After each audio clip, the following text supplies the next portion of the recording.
For the past almost 10 years that I've been working as an engineer, I've done exactly what I was told to do: work hard, contribute to my 401k, make sure I get the company match, and I'll be good in retirement. And for a long time, I actually believed that. But as I started to look into my 401k, the numbers just weren't adding up. And as an engineer, I'm a numbers guy, and I just can't let the numbers just go by when they don't make sense. So in this video today, I'm going to be sharing with you 3 things that I've discovered about my 401k and how it has actually changed my mindset about how I'm planning for retirement. So the first thing I want to say is that this video is not to bash 401ks. 401ks are not bad. There are about 3 real advantages with the 401k that I've discovered. The first one is the employer match.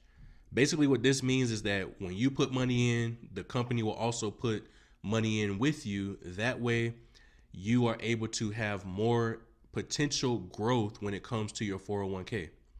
Now, one of the things about the employer match is that it's going to be capped. For some companies, it may be 4%. For some, it may be 5%, but you have to look into what your company offers to see what exactly is the match. The next thing is it's automated investing. And you may be sitting there thinking like, Matthew, what do you mean by automated investing? Well, for me personally, I never see the money that goes into my 401k.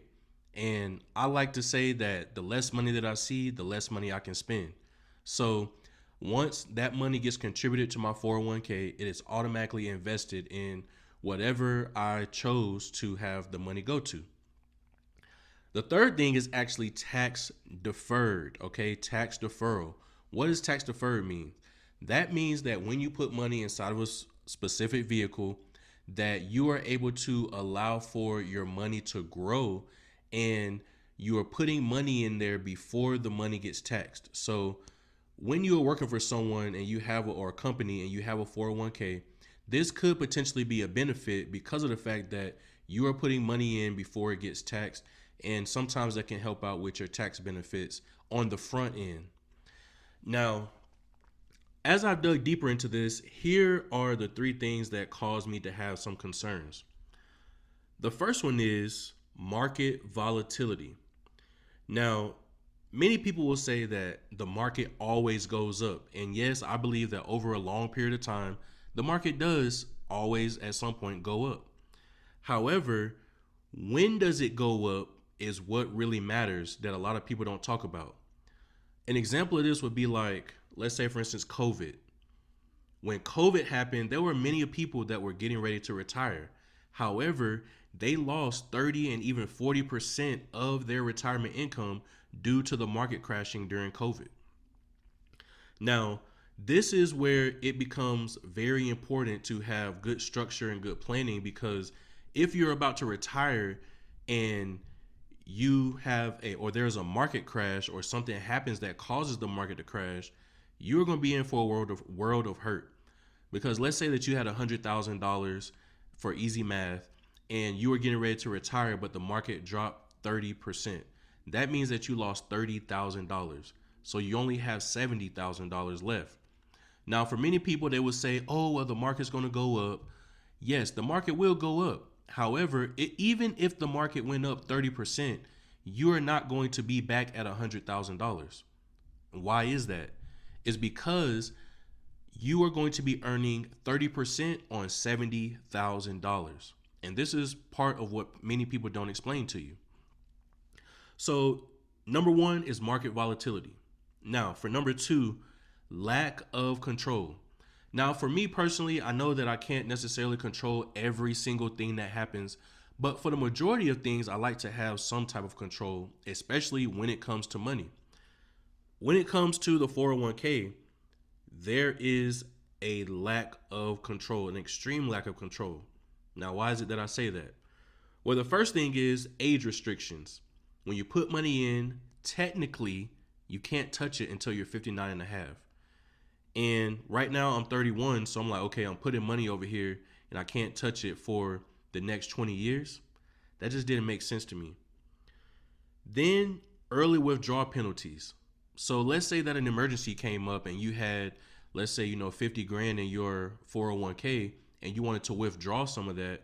Well, if you withdraw that money, you're going to end up having penalties that you're going to have to pay for. Usually it's a 10% penalty. And then you're also going to have to claim that as income, which is going to get added to your salary for the year. The next thing is the rules can change. Now, what does that mean? Well, let's say that your company decides that they want to do something different. They want to go with a different investment company, which companies do this all the time. You will now be at the mercy of that particular company if you are not in control of what your money is doing. And if this is really supposed to be my money, shouldn't I have 100% control of it and not have restrictions?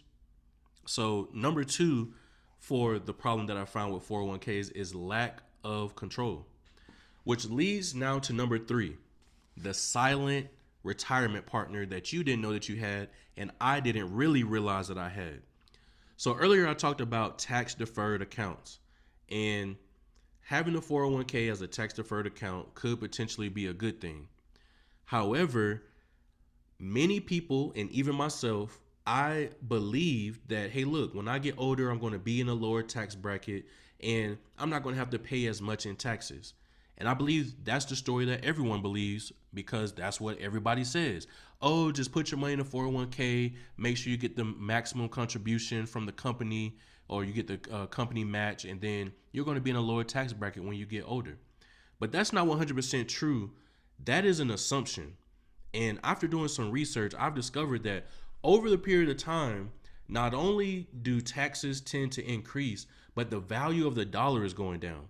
And because the value of the dollar is going down, that means it's going to require more dollars to increase your purchasing power. I mean, just think about it. Back in 2010, 2000, or in the 2000s, $10 you could buy almost a whole entire or half a buggy of groceries. But right now, you can go in the store with $10 and you may leave out of there with one item. So you have to remember that with your 401k, which is number three, the tax trap. Tax deferred does not equal tax free. Now, if you put that on top of what we talked about earlier, which is market volatility, if you end up losing a percentage of your money when you're getting ready to retire, now you are also paying taxes on that, which is going to deplete your money even more. So now that you're postponing your taxes to the future, you don't exactly know what the tax rates are going to be. Another thing that's going to come up is you may be thinking, well, I'm just going to postpone my taxes as long as I can, and I'll just take out the minimum that I need. Well, at a certain age, which I believe is at 72, the government is going to require you to take minimum distributions, and it's called RMD, required minimum distributions. And the reason why they're doing that is because they are your silent tax partner. They want money. They want the money. So they want you to pay taxes, and that's going to help them be able to have more money to spend. So when I look at this, I didn't necessarily say that 401ks are bad. As I stated in the beginning of this video, I don't personally believe that 401ks are bad. However, I did start to ask better questions. And the question that I asked is this the only place that my money can be? And maybe you're asking yourself that question. Is this the only place that my money can be?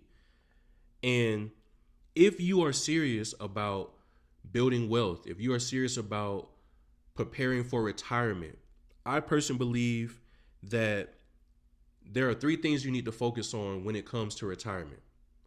The first one is you want to make sure you have options. You do not want to be put in a situation to where you are relying on the government to take care of you because there was a market crash. Number two, flexibility. How are you able to access your money? Is your money liquid? Is it safe? Are you getting returns on your money, consistent returns, sequence of returns? Like how often is your money doubling? The rule of 72. But the most important one that I found is you having 100% control over your money. Now, There are many things that you don't necessarily have control over, but when it comes to your money, especially if you're preparing for retirement, you need to make sure that you are able to control as much of your money as possible. So if you've never really looked at this, I want you to take time out to see how is your retirement going to be structured. Many people are planning for retirement, or they say that they're planning for retirement, but I personally believe that all they are doing is following instructions. Putting money into a 401k is not going to be your plan for retirement, because you have to start thinking about these things. One, market volatility. Two, lack of control. Number three, the taxes that you're going to have to pay. So make sure that if you are preparing for retirement, if you are planning to build wealth, that you are understanding where your money is and what it's doing in the vehicle that it's in. I hope this video was helpful. I'll catch you in the next video.